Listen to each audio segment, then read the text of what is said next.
Alam mo ba, ang mag-abroad ang isa sa pinakamahirap na desisyon na gagawin mo sa buhay mo.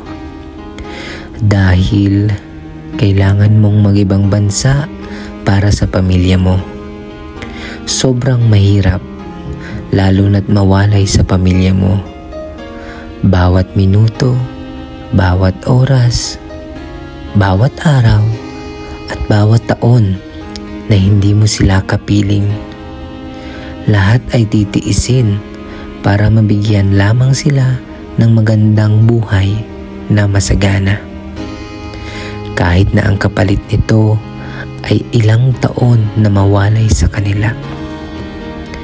Mahirap talagang mag-abroad dahil lahat ng okasyon sa buhay mo ay hindi mo sila makakasama. Graduation, birthday, Pasko, bagong taon, at marami pang iba.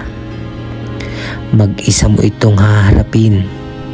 Yes, mag-isa. Homesickness ang isa sa pinakamatindi mong kalaban na kapag nadala ka, talo ka. Kailangan may lakas ka ng loob para harapin ang lahat ng pagsubok ng mag-isa ka lamang.